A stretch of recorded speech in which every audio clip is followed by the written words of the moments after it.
Yes, we were freed from the law by the sacrifice of Jesus. But that does not mean that we can do whatever our impulses want. What does Christ's freedom means in the context of dating?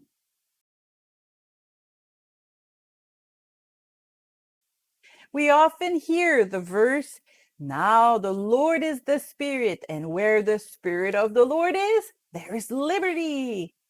This passage is even sometimes sung in our churches. Indeed, Christ has freed us. If therefore the Son makes you free, you will be free indeed. But freed from what?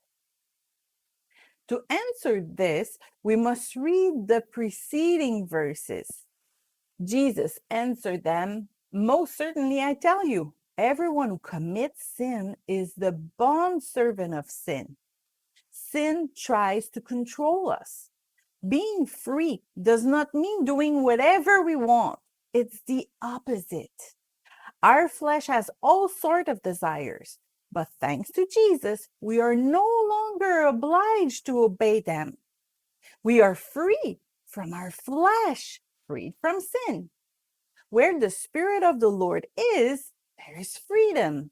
However, this freedom should enable us to be more holy.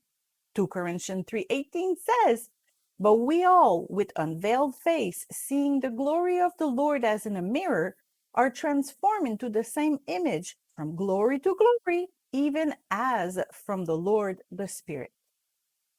Paul also speaks of freedom in his letter to the Galatians. In their case, these newly saved Christians were just visited by Jews who wanted to add all sort of Jewish rules to their Christian walk. The apostle, therefore, takes the time to explain to the Galatians that they are released from the law. That is to say, there is no longer necessary to obey the law in order to be saved. The sacrifice of Jesus is all that counts to be saved. It does not mean that the law must be eradicated. The principles that are given in it are still great examples of living, but it is not obeying the law that give us eternal life. Nowadays, some religious people had several rules when it comes to dating. No kissing before marriage, not even holding hands, have a chaperone in all circumstances, and so on. These recommendations may be useful for some lovers that are too hot or fast. However, do not make a law that leads to judgment. Stand firm, therefore, in the liberty by which Christ has made us free, and don't be entangled again with the yoke of bondage.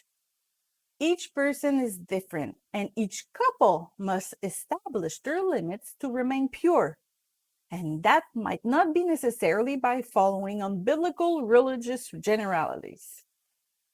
Out of respect for others, who may not share your strength of character, always pay attention to your conduct. Even if you can keep your thoughts pure by wearing a mini skirt, many men will not. So, even if you are free to wear whatever you want, think of others and help your brothers and sisters to keep their thoughts on Christ. For you, brothers, were called for freedom.